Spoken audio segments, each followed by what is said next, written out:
Ekoromogi sadek marotieno chenro en maro imore wantiere kod mathoth moikoni chenro ni motenore kod weche mag somo, siasa kaachiel kod ohala gi weche mag tuke magi weche ma wamiyo pek. Mimi nataka nitangaze from Meru, na mimi nataka nimweleze every chief, kila mtoto apelekwe shuleni. Apedha dhi nyime ne jopuonjre mapok odonje grade mar 10 ka jatend piny bende ogolo chik jopuonjre yud thuolo kata onge school fees gi uniform. Uchnek mar mane en jaod bura ma Kasipul Longondo Were okawo okang' machielo bang'e yangore ne achiel kuom achije koro bedo janeno mar piny owacho. King'iyo ng'ato achiel koni, babu nyathiwa. King'iyo Mama Ida mamawa. King'iyo Oburu babawa. Koro kata kwadhaw, onego wadhaw e ot okoko, jirano konego onge gimomiyo wagore. Piny ogolo duondgi motenore romo maduong' machano bagi malalruok ewi yo ma oganda Luo onego chom.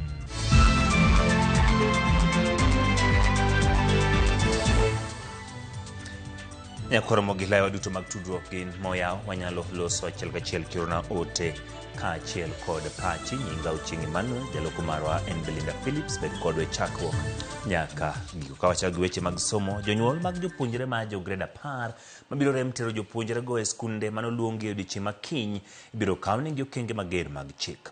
Ma en chik mochiw gi jatend piny Kenya William Ruto mowacho ni jopuonjre duto mane pok oter e skul ewi rem bedo kod omenda ochopo e skunde go kiny kata kapo ni gionge omenda gi uniform.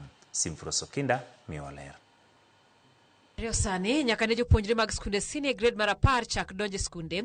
Kwan mathoth mag jopuonjre pod olewo e miere ka thoth gi ywago koso nyalo mar omenda madhi nyime kod somo. Gikone sirikal koro donjre wachni kendo chiko mondo jopuonjre duto manyocha pok odhi sikul manoluongie otim kamano kiny maonge leo. Tumeambiwa ya kwamba kuna watoto wengi hawajaenda shuleni kwa sababu mzazi hana pesa ya kulipa school fees, mzazi hana pesa ya kulipa uniform. Mimi nataka nitangaze from Meru, na mimi nataka nimweleze every chief, kila mtoto apelekwe shuleni. Jatend piny William Ruto mane loso kinde yango cheno mar nyote kaunti ma Meru olero ni sirikal omedo budget mar omenda mar somo mondo sir jopuonjre duto osom. Every child must go to school kwa sababu tumetuma pesa bilioni 44 kusomesha watoto wetu. In any case, there is sufficient money for teachers, for our children to be taught in the first term. So every child, wawe na school fees, wasiwe na school fees. Wawe na uniform, wasiwe na uniform. Waende shuleni tomorrow morning. In accordance with Section 32 of the Basic Education Act 2013, no learner shall be required to pay admission fees for admission to public senior schools. In the same vein, and in line with Section 34, subsection 5 of the Basic Education Act 2013, no child and learner shall be denied admission to a public school. Parents and guardians are also reminded that it is an offense punishable by law under Section 31 of the Basic Education Act 2013 to fail to present their children for admission. Ewi mano jatend migawo mar somo Julius Ogamba onyiso jopuonje madongo duto mondo yiene jopuonjre manoluonge skundegi odonje maonge obadho mora mora. Learners without senior school uniforms shall be admitted to join their respective senior schools in their junior school uniforms. Number 3, all learners shall be admitted to their respective senior schools without any condition as to the payment of school fees. Senior school principals shall optimize the use of the capitation funds that were disbursed to schools on the 2nd of January 2026, while permitting parents and guardians the necessary flexibility in paying their household contributions. Kamano bende ten skunde dwaro mondo kaw kwan ma jopuonjre duto manoleo chope skunde e wang' sa. Senior school and junior school heads of institutions shall immediately share details of their learners who are not admitted by the deadline of 21st January 2026 and work together with our sub-county directors of education and national government administration officers in tracing such learners for prompt admission to senior school. Nyaka sani kalore kod jagoro maduong' e migawo mar somo Julius Bitok, jopuonjre 90% ema osedonjo e skunde. Simfroz Okinda, Ramogi TV. Ruodhi kod jodong gwenge mopogore opogore pacho ka ochako yanga chenro mane ni jopuonjre mane otimo penj mag grade 9 mowinjore donjo e grade mar 10 to pok odonjo e skul ma ok olewo. Millicent Adhiambo miwaler. Ma en kaluwore gi chik manyogol kod jatend migawo mar arita kwe Kipchumba Murkomen kasundo jotend gwenge mondo ni jopuonjre odonjo e skul. E kaunti ma Kisumu, picha moko kuom jodong gweng' kaluwore e udi mopogore e chuny bomano mar neno ni onge japuonjre ma pod okwamo e dhot. Bende chenro mar kawo kwan jopuonjre ma pok odonjo e grade mar 10, picha mako kadhi nyime e apis ruoth ma Obunga. Jodongogo e apedha margi girado gi Rosemary Akoth manigi japuonjre ma pok odonjo e skul olero ni koso omenda maromo 16,000 ema osemono nyare donjo e grade mar 10 ka okoni bende kane odhi temo nyoro to okone ni thuolo oserumo ne nyare. Koro kanyoro nyathi temo nyisa nafas kalure gi gik CBC gi bente kaka okwer gini nafas nitie kaka jok makore ka dhi manyo skul nafas nitie kaka orum. To pod aneno Friday no ka watemo to pesa to onge nikech pesa te madwarore no chul e ka nyathi odhi e skul. Mita machoko wuok ka Rosemary bende jodongo chakrado gi Agnes Akinyi malero ni onge nyalo kata obedo ni nyare nokalo maber ka okoni skul mane oluonge nyathine idwaro omenda maromo siling 53,000 kod mar uniform 26,500. Nyathina pok odhi skul nikech ok anyal. Fees en 53,000. Uniform nong'isi ni 26,500. E kar dako nogo bende giyudo Monica Achieng' mokwamo kod jopuonjre 2 e dhot. Oyango ni yuto ne tin ka bende temo mar loko ne nyithindego mondo donje skunde piny owacho mong'ere kaka day school bende nogore Luanda nikech ne okone ni thuolo onge e skundego. An gi nyithindo 2 manotimo CBC, achiel oluong Nyakach Girls, achiel oluong Nyabondo Boys. But atemo manyone mondo ayud space Kisumu Day nikech ok anyal boardings ji 2 to pod otama. Kaunti ma Kisii e kar dak mabogo Akumu chenro makamano bende nodhi nyime kuma japuonjre Elkana Ogega mane oluonge skund sekondar ma Maranda pok odonjo kaluwore gi yuto mapiny mar jonyuolne. Serikali imetoa uamuzi watoto waende shule, hakuna fare. Sijui mwenye atajitokeza anisaidie fare aende Maranda Boys. Hata kama hakuna fees, but sasa fare ni ngumu, sijapata fare ya kufika huko na ni mbali. Tunajaribu ku-encourage mzazi na well wishers mwenye anajitokelezea anampea hiyo fare, alafu mambo na karo, uniform na vitu zingine sasa serikali itajaribu isaidie. Kae kaunti ma Mombasa jopuonjre 204 ne oyudi kod ruodhi kapok odonjo e grade mar 10 kaluwore gi onge mar omenda, uniformbe kod gige somo. Take your child to school. Hata kama hana uniform, tumekubaliana na walimu atakwenda na ile uniform yake ya primary ile alikuwa naye kule. Kinde majalup County Commissioner Makono ne ojiwo mondo gidonje grade mar 10 gi uniforme gi machon mag grade mar 9. Giyango ni girwako wach mar dhi e skunde sekondar mag piny owacho kata day school. Kata kamano giluor ni jotend skunde kidek weyo ma ok oyienegi. Walimu wakuu sije wakatusumbua katika hawa watoto, maanake ilikuwa tumewacha nyumbani kwa sababu ya kwa pesa hatuna. Serikali nyithindo dhi skul teto mano gima ber madikonyo kata kaka jonyuol en gima ber ahinya nikech dipo ka gikonyo wan jomoko. Support mondo nyithindo dhi skul. Jagoro mongirore migawo mar somo Julius Bitok korka kore kane oloso e kaunti ma Kakamega oyango ni sani kwan jopuonjre ma osedonjo e grade mar 10 ochopo 90% ka otielo nigi geto mondo kwan no ochopo 100% kaka yor neno ni onge japuonjre moramora ma owe oko. Right now we have been able to transition 90% of the students from junior school to senior school. And students have reported all over the country. Lazima wanafunzi wote waende shule. Millicent Adhiambo, Ramogi TV, Kisumu County.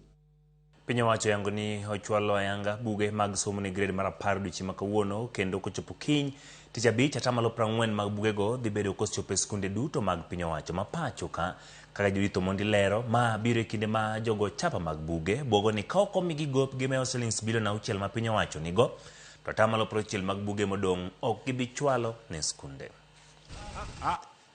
Jumbe ariyo bang' chako rwako jopuonjre mag grade mar 10 e skunde mag senior sekondar, Migawo mar somo ochwalo 40% mag buge mag somo e skunde ma opogore opogore e counties duto ma pacho ka. Buge ma owinjo chopi e skunde kochopo tich abich mar tarik 23 dwe ni.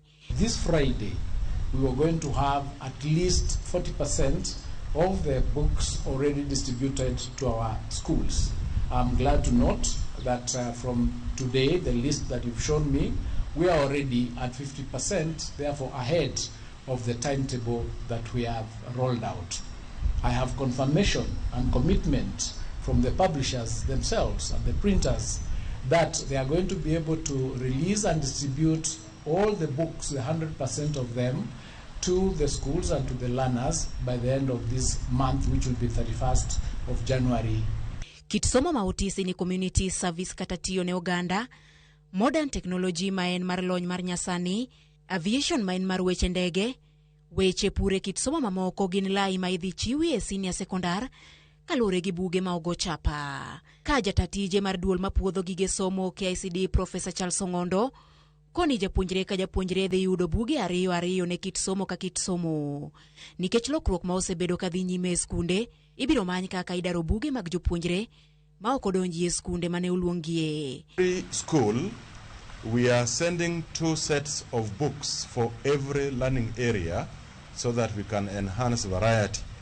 If a school has 100 learners, for example, that school will get 60% of the books from one publisher and 40% of the books from another publisher, so that in senior school we start enhancing particularly that competency of communication and collaboration.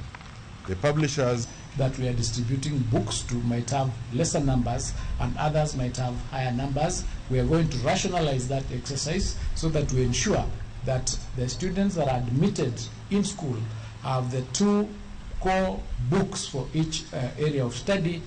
Kata ni jatend migawo mar somo Migoso Gamba osingo ni 60% ma ogik mag buge biro chopo e skunde kochopo giko mar dwe ni. Jogo buge chapa obwogo ni nyaka migi gopgi ma odong' ma hao bilion 6 kapok gichwalo buge ma odong' e skunde. We got some injection of cash recently to the tune of 5.64 billion Kenya shillings. That enabled us to pay part of the debt that we had, as well as mobilize the printing of grade 10 books. We believe that the other balance will be coming soon because we need to first distribute, take the delivery notes to KICD, and then get the remaining 60% for grade 10. There is no reason for you to worry or hold back and say we have supplied maybe 40%, we shouldn't until we get paid. We are going to get paid. Chenro mar chwalo buge gi oduoko geno mar chako somo ne jopuonjre mag grade mar 10 kochakore wuok tich mar tarik 26 dwe ni. Judith Omondi, Ramogi TV. Ka odhi nyime riwruok jopuonj mar Kuppet bade ma Kisumu osemonj mane jogweng' Masido otimo ne jopuonj mag skul sekondar ma Nyango to ka gikwedo duoko marach mar piny mar KCSE mar higa mokalo. Jagoro mar Kuppet George Osura wacho ni duoko maber en chenro machakore chon seche ma orwak nyathi e skul moko owinjore luwo mana seyo kuom japuonj. Okwayo duol mochung' ne ndiko jopuonj TSC mondo wil jopuonj ochiko ma skulno ni mar nyalo bedo matek ne gi puonjo e gweng' mosetimnegi e timbe mag anjawo. Wa demand kawuono ni jopuonje go ok dog e skul kanyo. Kendo wakwa TSC wanyisoge ni jopuonje nyaka bed ni tero e skunde mamoko ma ok Nyangoto. Nikech kama oseyanyo japuonj ok wagen ni japuonj chak dog puonjo kanyo. Mar ariyo wakwayo polise gi jomotelo ne kwe mondo okaw gini kamargi mondo gi make sure ni joma nyotimo gima kama omaki mayalgi magibed punished migi kum moromore kodgi. Nikech ka wawe wach ni tanyu daer mar nyisou ni odhi medo timore kuonde mang'eny kabisa. Aparo ni jonyuol masidho kendo ma e Kenya mangima onego ng'e maber ni duoko maber ok yud odiochieng' achiel. En gima ichako losi odiochieng' ma nyathi obed admitted e school, to kendo janyuol nyaka ng'e result ma nyathi pile ka pile, kendo nyaka ng'e nyalo mar nyathine. Kiko expect ni nitie hono matimore ka ji otimo penj. Duol matao bad migao mado kokalo kuom jakom mare Martha Koome walo nyinge 15 ne lemo mag jong'ad bura e doho mar appeal. Nyinge 15 go owal kuok e listi ma ji 35 manyocha odadhogi gi JSC. Jong'ad bura mag doho mamalo mowal ne obedo jong'ad bura e doho mar appeal gin kaka Justice Chacha Mwita, Lucy Njuguna kod Hedwig Imbosa. Bende ma ochopo kanyo oting'o jang'ad bura mar doho motenore kod weche mag tich, jang'ad bura mag alwora kod leba Linet Ndolo, Nduma Nderi, Samson Odhiambo, Okongo gi Munyao Sila bende owal. Nyinge mamoko gin Justice Brian Mongaya, Lady Justice Rael Ngetich, Lady Justice Lucy Njuguna, Justice Stephen Radido, Johnson Okoth Okelo, jakom ma Ipoa Isaac Hassan, Katwa Kigen, kind jotelo mamoko ma jatend piny Kenya William Ruto, Paul Lilan kod Brown Murungi. Nyinge go koro dhi chwal ne jatend piny Kenya William Ruto mondo mi opwodhgi kaponi opwodhgi. Kwan jong'ad bura e doho mar appeal dhi medore kowuok e 27 nyaka 42. JSC wacho ni jogo mowalo yudo thuolo go kokalo e chenro ma oyanga kendo maratiro.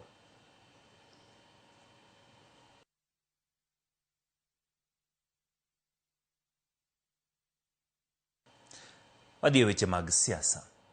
Jad bura ma Suna East kendo jatend kweth manok e od bura Junet Mohamed koro otweyo seo e wi jatend piny Kenya machon Uhuru Kenyatta ni en ema nokelo digni mar Mosindra Amolo Odinga yudo loch e yiero mokalo. Junet okoni jatend piny machon Uhuru Kenyatta bende ne orem seto ombulu ne Raila Odinga e masawa ma piny Kenya. Magi timore ka jad bura kaunti ma Kisumu Ruth Odinga bende olero ni onge pogruok e familia ma joka Jaramogi Oginga Odinga kakilieko kod jogo moko ni geto pogo familia na. Walter Nyambaga ni waler. Sokot tongwang jui mar Citizen TV tino manyoro. Jaod bura ma Suna East kendo jatend kweth manok e od bura Junet Mohamed ukichore gi chien kendo dum kucha e kod chilo mane miene ni ne oleny kod $500,000 mane owinjore chula agents mag Azimio.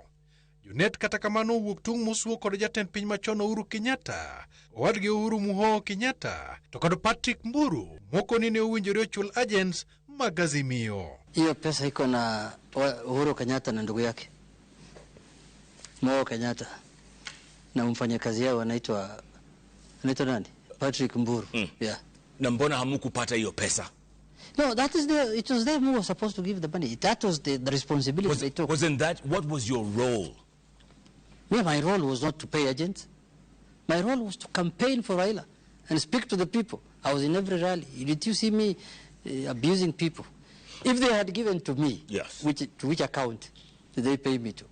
You can't carry that kind of money in your hands. Junet mosebedo ka yudo seyo ni ne obedo ageng'a ne ji mane konyore kode campaign makelo loch ne Raila Odinga yiero 2022. Koni Raila ne orem kaluwore ni jo Kenya ne ok oluto ne ombulu.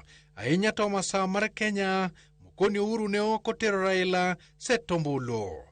Gino madeo miyo Raila yudo ombulu mohingo $1.5 kata kamano. Ruto noyombe yiero go gi ombulu $7,176,141 ma en atamalo 50.49. Raila to noyudo $6,942,930 maduto en atamalo 48.85. Kaduol matayo yiero pacho ka IBC noyango ni pogruok e kind Ruto kod Raila nen manombulu 233,211. If they had voted even 500,000 more people with your name, today Baba will have died as a president.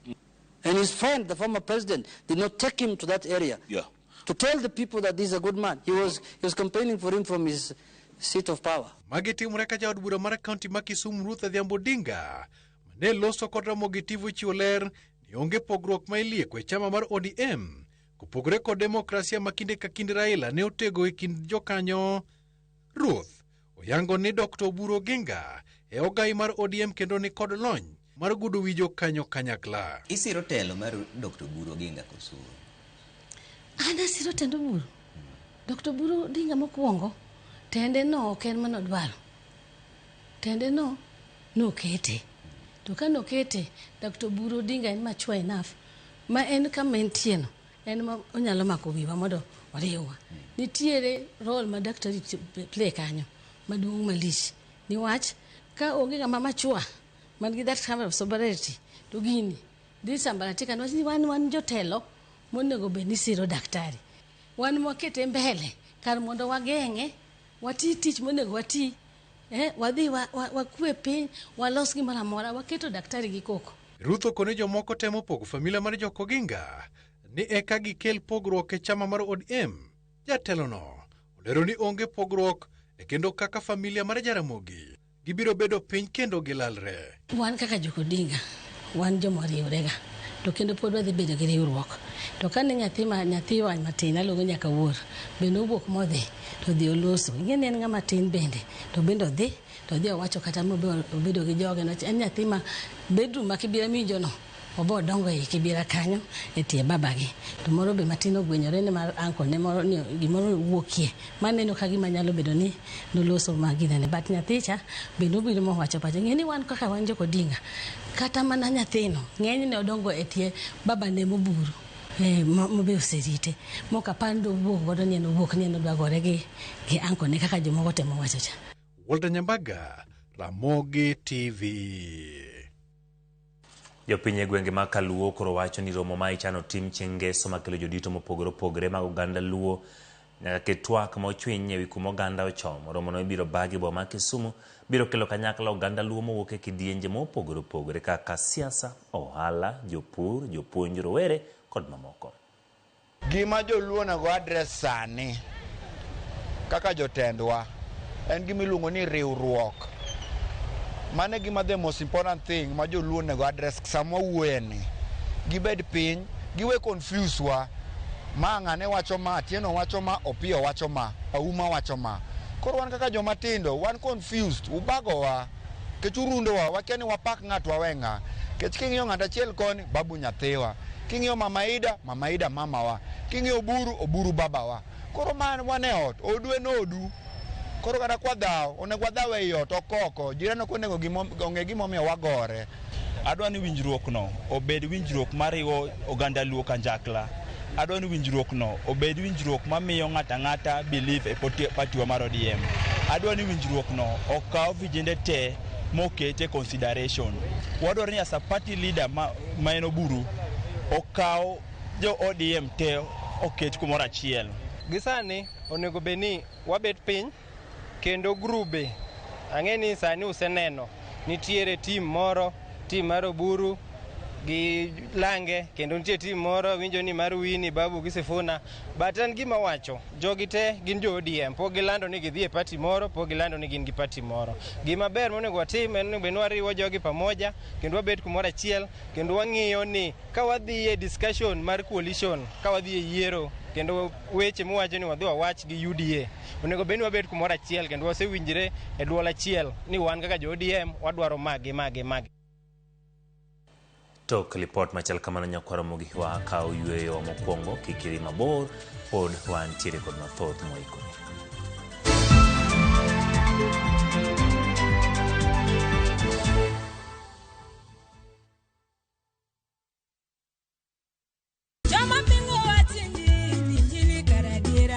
Kar chakruok, wach ne nitie. Wach ne nigi Nyasaye, kendo wach ne en Nyasaye. Jumapil e chenro majiwo yieni, chenro maketo chunyi machiegni gi Nyasaye. Juma ka juma wakelo ni wach man gi teko, wach makelo geno. Ma oken shoya, ma en kanisa, mae wach Nyasaye. Kawariwore kachiel kod jotich Nyasaye mamoko, mochiwore, mowal kendo mogwedhi. Okodeo hiki kit chwech kata kanisa ni. Injili kalo. Kokelni kod an jatich Nyasaye Ben Otiende. An Roda Nyarko Kitmo. An Ken the DJ. Wan kai nikech injili mitnwa. Wan ka nikech herane mosiko. Wan ka nikech in. Injili kalo. Manera Mugi TV.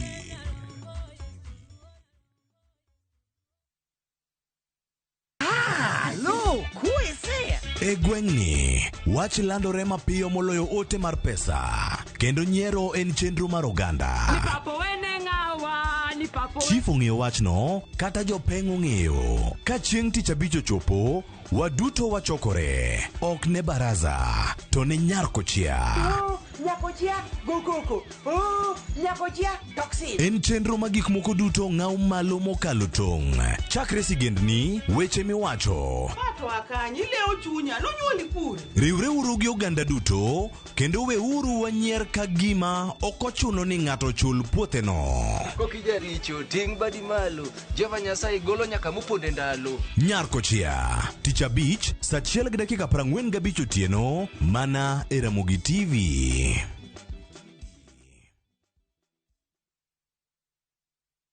Teke na Wigo Boda. Chanua Jam, fika on time at the lowest charges in town.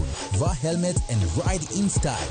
Ni safi, ni safe, na ni easy kwa mfuko yako. Wigo, your trusted ride. Download the app now. Ama SMS Wigo to 20425. You'll fike right on time. Wigo, your trusted ride.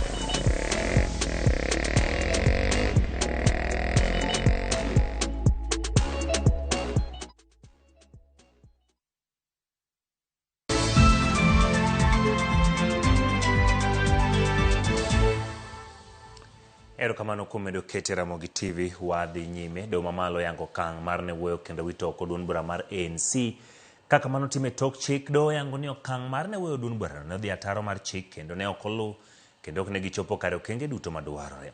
Ng'eto no yange ka duond bura mar ANC koro yange kam pod ochung' kar kende kendo nitie do bedo golo chik mondo go chapa e gazet kod apisas ma jondik duond buche okang mar yango wuoyo duond burano kaka mano timore tok chik ka ogolo chik ne apise mandiko duond buche mondo kaw kenge mapiyo mar yango bedo mar duond burano mar Amani National Congress. Bende do ne ogolo chik mondo kik dar kethi kata rocho tese kod mwandu mag Amani National Congress kogolo chik ne jogo mani kodgi mondo mi oduok gi ne duond burano ma ok gidonjore kod ANC.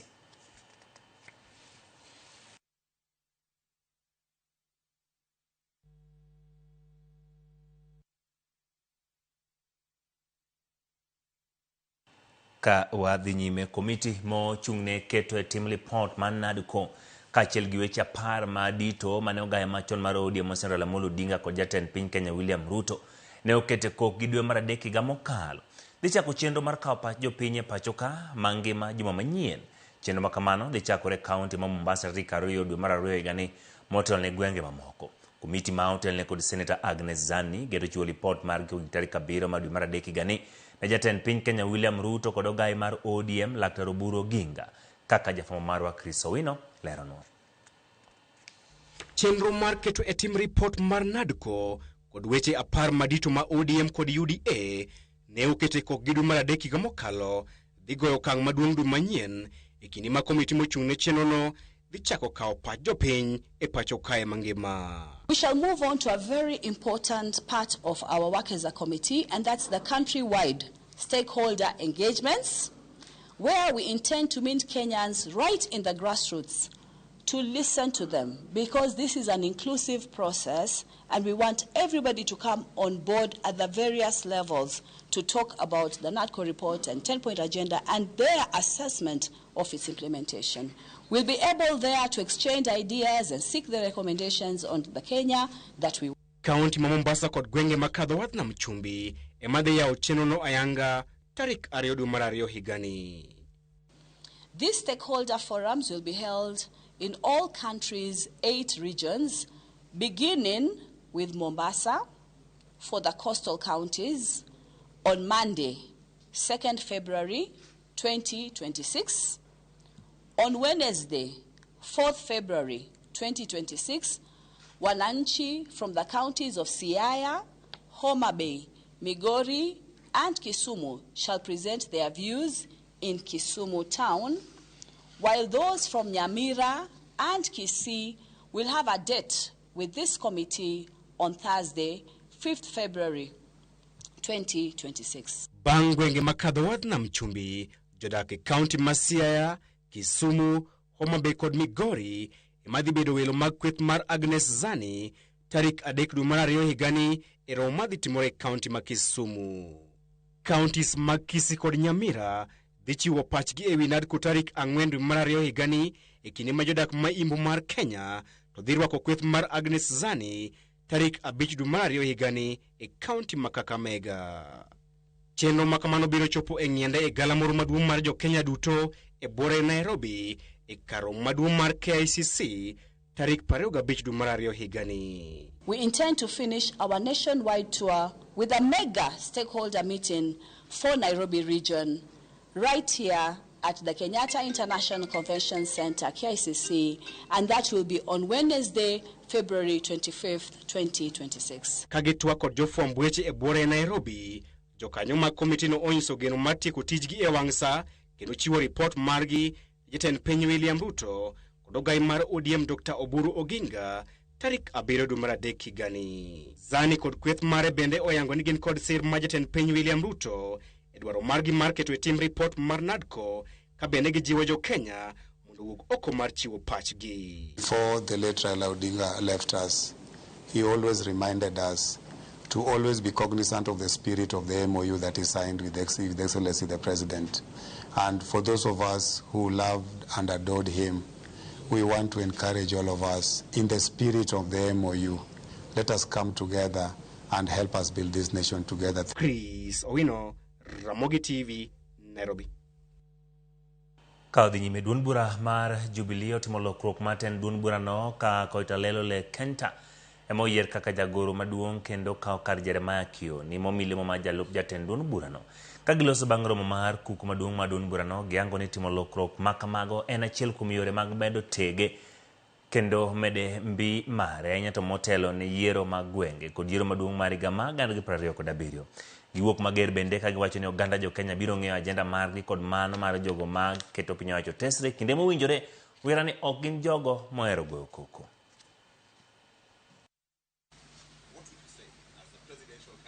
Honorable Kioni will now assume the responsibility of deputy party leader, who will focus now more on compliance. He will build our new legal services department. This is a negligent government, so I'm not surprised that they are sleeping through the assignment. We are on course. Hakuna haja ya kuzungumza mambo mingi, si tutapatana hapo wakati mahali kazi iko. Sisi si watu wa mambo mingi na perepere kila siku, tutaonana hapo mahali wananchi huko tuelezane kila mtu. We are now in a position where we can reorganize ourselves so that we can be a viable alternative to the government of the day. Why we were fighting in court is because, or why I was in court throughout, is because I always believed in Jubilee. I believed in what the track record, and I believed that it can attract people who can be able to offer alternatives to this country. Doma malo ng'ado ni en ataro mar chik mondo mi jatend piny Kenya William Ruto ne chuogi apisi 21 mag jogo mang'ado ne rieko. Jang'ad bura ma Bahati Momweyo yango ni okenge duto mane luwo e chuogo apisego ne ok oluwre gi dwaro mar katiba, kendo mano nyiso ni chik ok opuodhogi. Bende chiwo kum ne piny owacho kik tem chulo koda osara mag jotije mosebedo katiyo e lemogo.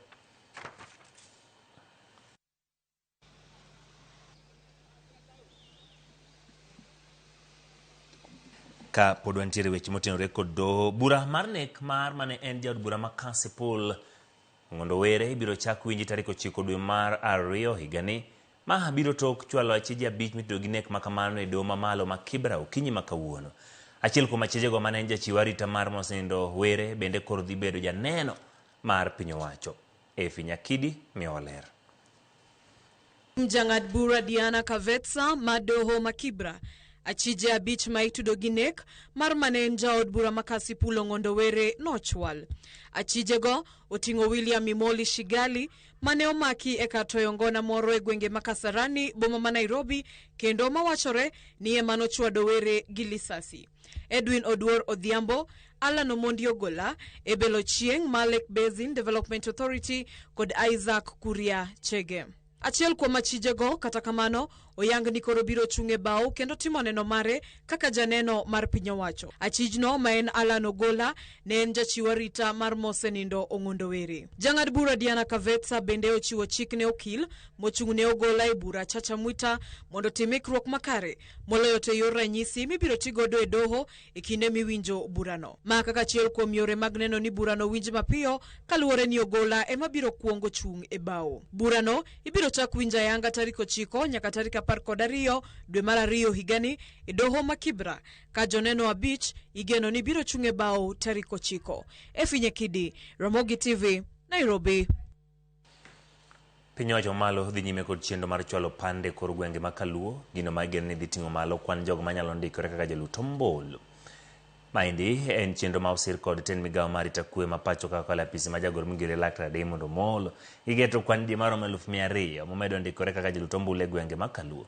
Chenro no ne ochwal e gweng' ma Alendu ma yudore e sub county ma Kadibo e county ma Kisumu, kama dhano buora ne owuok oko mondo bende ne ondikre kaka jalut ombulu. Nyaka sani oseyangore ni kwan oganda Luo mathoth ne onge kod pande.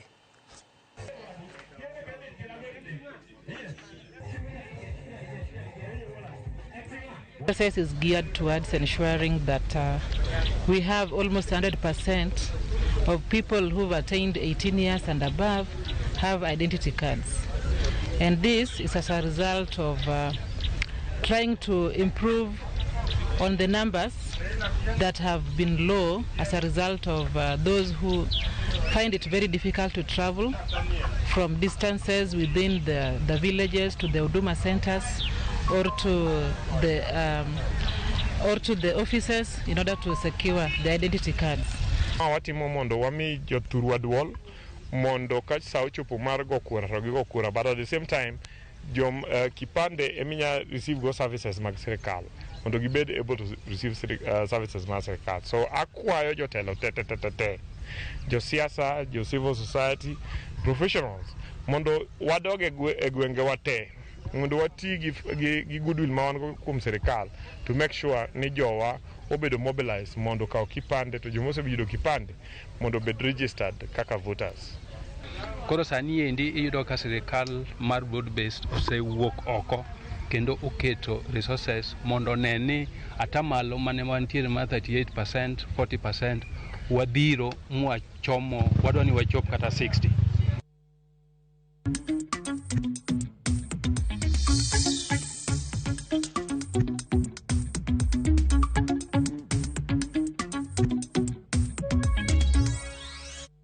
Wadhi weche mag sukari. Board mar Kenya Sugar Board onyiso oganda ni kik bed kod luoro kaluwore gi lipot mane ochiw gi duol marango rang'iny ma mwandu e pacho ka KNBS ni nengo sukari kidek medore e pacho ka. Board no wacho ni gingirore kendo gitembo duto manyalore maneno ni rem sukari ok obedo e pacho ka kaluwore ni dwaro mar sukari osedhi malo kaluwore gi tije kod kwan mar oganda ma medore. Lydia Okeyo nigi mathoth.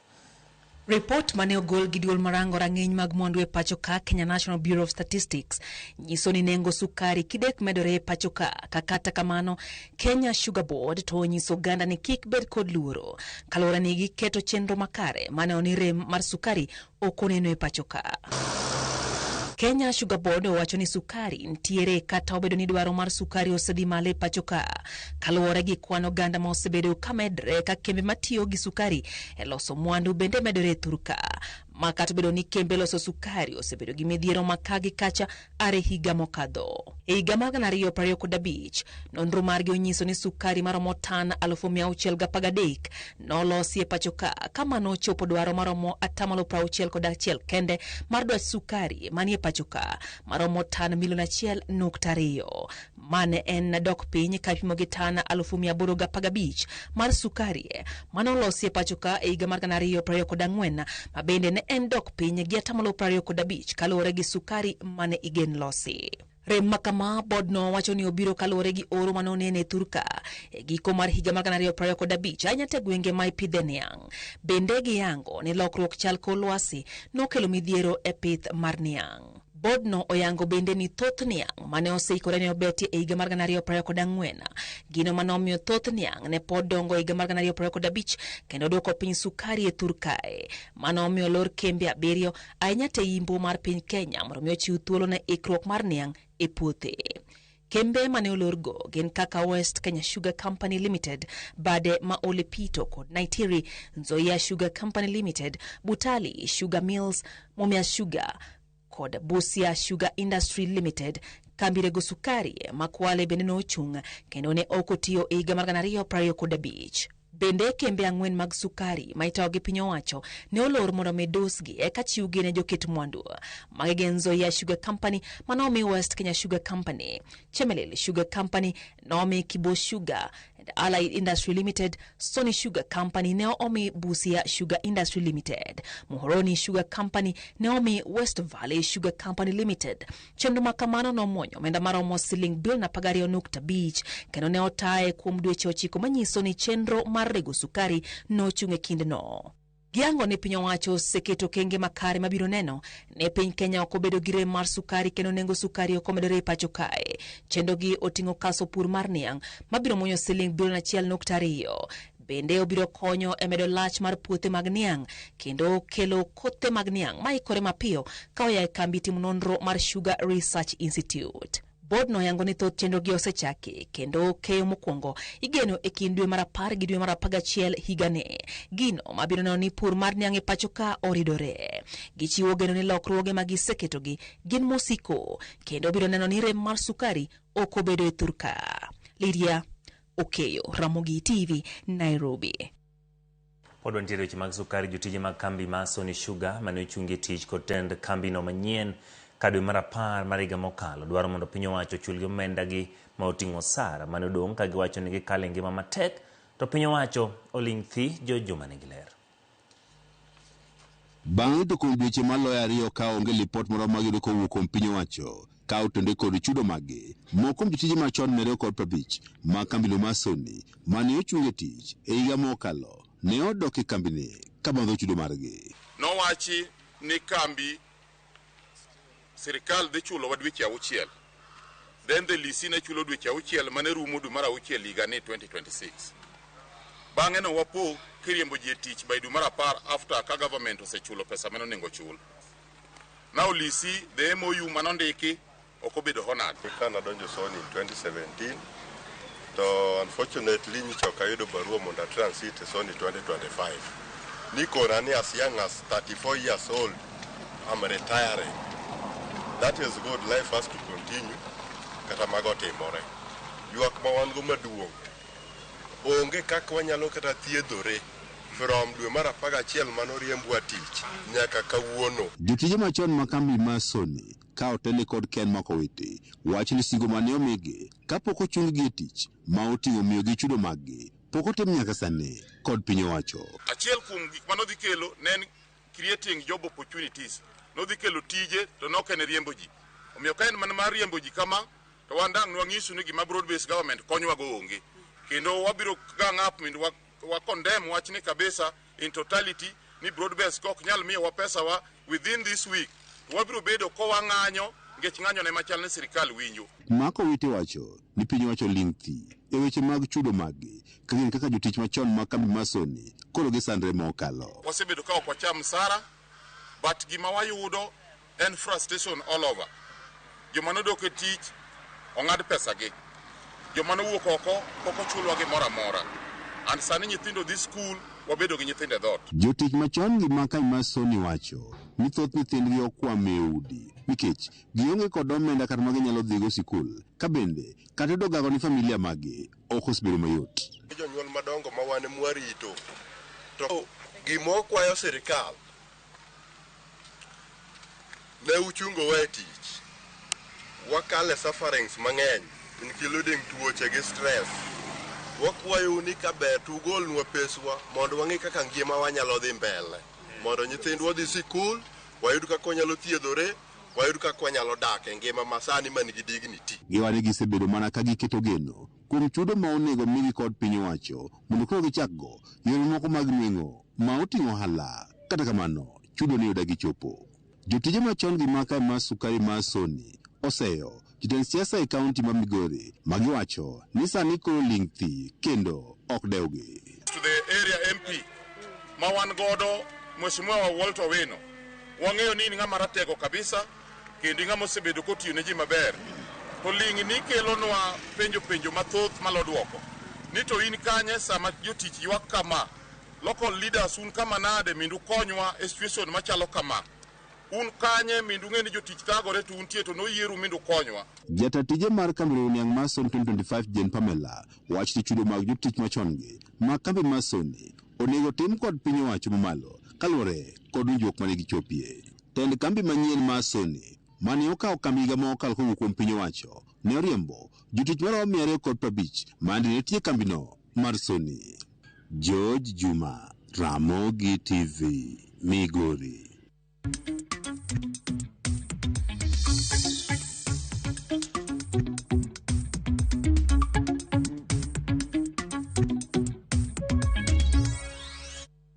Ya Ramogi tok lipot mag ohala weche mag sukari to kod chudo wadhi e yueyo. Ka waduogo wan gi weche mag tuke.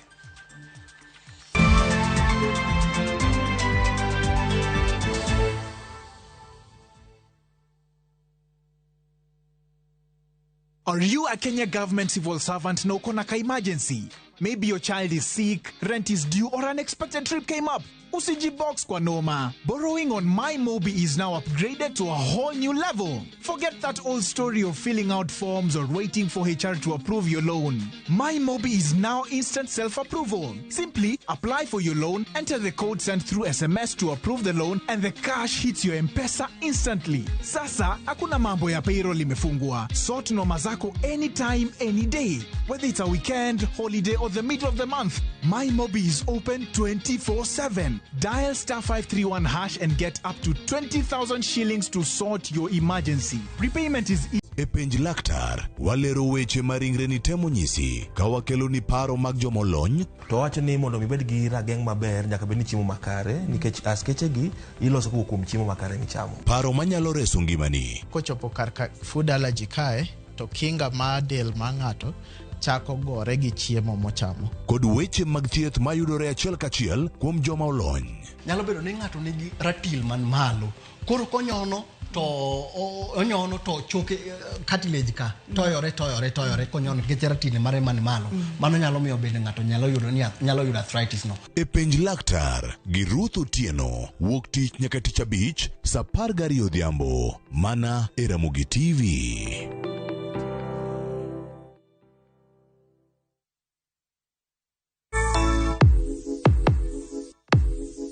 Donje piny manigi nyadhi, kama gimora mora nyiso sigana mar kit nyadhi momedore. Kochakore kido kod tim oganda, wuodhe manyangafu materie kuonde moyiedhi e kind mamoko. Tudri koda Ansinfo Zokinda kateri e wuoth moyiedhi no nikech ngima idago dichiel.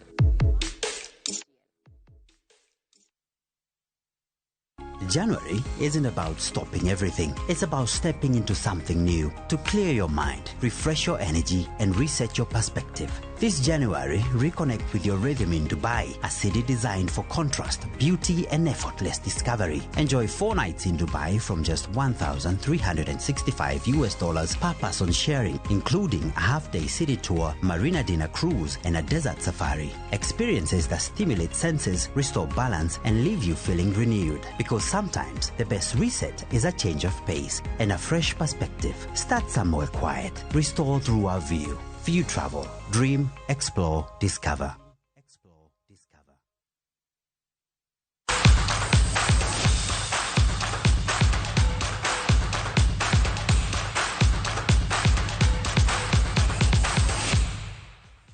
Machiegni timba dhula mar Mofa timo ikruok ne tugi mar lig mar Kenya NSL, lig mibiro tugo gi kodire e gwenge mar Kisumu, paw tuke ma Moi. Mofa biro tugo gi Nzoia Sugar.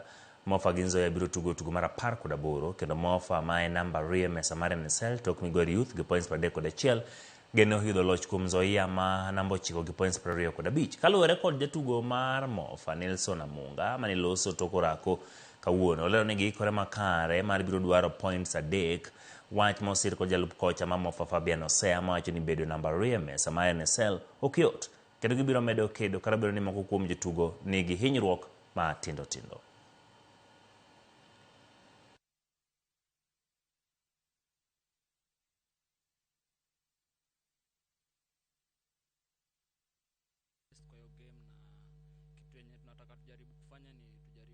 kwa game mapema, tusiconcede mapema, alafu tujaribu tufunge bao wa kwanza. Hiyo itatuweka on kwa hiyo game.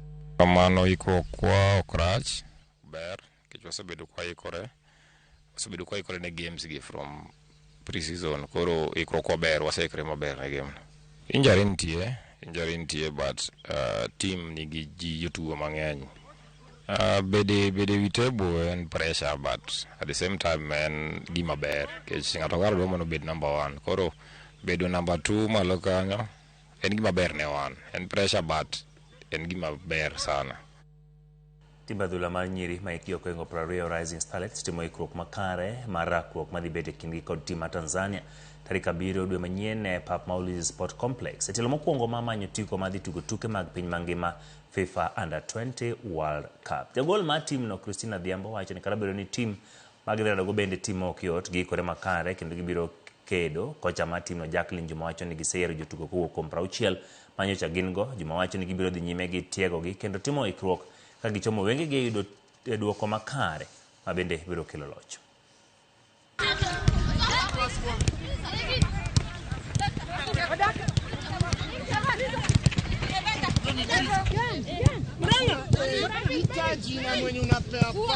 Preparation imekuwa poa, na kila session na improve, na pia department yangu ka goalkeepers tuna improve. Kocha anatupush kila time, anatukumbusha that task yenye tuko nayo haitakuwa rahisi, so ni sisi tujipush na to believe in ourselves, to believe kwa ile kenye amekuwa kitufunza na to implement kwa uwanja positively. Actually kwa hii camp tulikuwa na 4 days, tulikuwa na 2 groups of players 30-30. So tulikuwa na new players wenye tulikuwa tunataka kuona. Of course time ilikuwa limited, but these 2 days tumeweza kupata at least 30 players wenye tunataka kupush to the very end. Of course some of them bado wana battle fitness, some of them of course the 4 components of football, but yeah, tutapush and work on them to what they'll give us. Tuke magagoko mag HSB 7th Division mar Orio yudo sirko hukum kambi manyo kwong Tusker. Sir mabiro jiwo tuke magoko kinde ma Kenya ikore mabiro bago tuke mag piny mangima World Rugby 7s etelo mokwongo. Tusker ochiwo omenda maromo shillings milion 40 ne tuke go. Ibiro tuge kind tarik 14 nyaka 15 dwe mar Ariyo e pap Manyayo. Tuego biro weyo ka Kenya obedo piny mar Ariyo e Afrika mabago tuke mag Rugby 7s ma piny mangima. Christine Kariuki mawuok e kambino mochung' ne chenro mag sir wacho ni gi sirno keto Kenya kind pinje mabago tuke rang'iny man malo kendo yawo yore e tuke kod piem mamoko. That money is going to support us in taking care of quite a few costs so that we are able to get to that 100% preparedness. So the significance of hosting such a huge event like HSBC 7s means that we are able to showcase Kenya as a sporting nation, tourist destination, but it also shows the infrastructure that we have so that other sports can also, consider Kenya.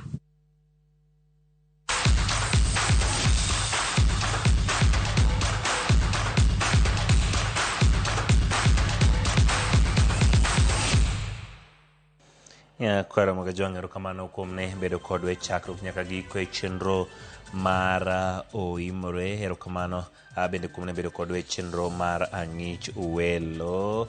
Gor Mahia 001 jaro soja ng'isa ne Emmanuel ni kantiere Gor Mahia State House Nairobi. Nyis Joko Galo ni warom Kasarani Ngeso. Gor Mahia botugo kod Bidco osiepe laktare mondo molro kamano jaro soja kuom kete e Ramogi TV. Wantiere kod ji mopogore opogore mane na kaendi kata obedo ni jakom sani onge kikwayie joko mondo mi opogwa kaka oganda Luo ayudi maler Dagoretti South kaendi. Kamano Apostle Daktari Keinan Kevin mwacho ni karabedo ni jakom sani onge kikwayie joko pogwa kaka oganda Luo. Kamano kuom kete Ramogi TV. Esther Kuma Cheng kamano kuom ote mare aneno kanyo wacho Ramogi TV chopo ni makare. Liza Cheng ka intiere Kisumu ote ni chopo ginji mathoth moro to kanya kwa Ramogi John mane makelo e giko mar miweche manyien ma waikuni odiochieng' ma kawuono. Nyinga Ochieng' Emmanuel, jaloko marwa en Belinda Phillips. Ubed gi otieno mokwe.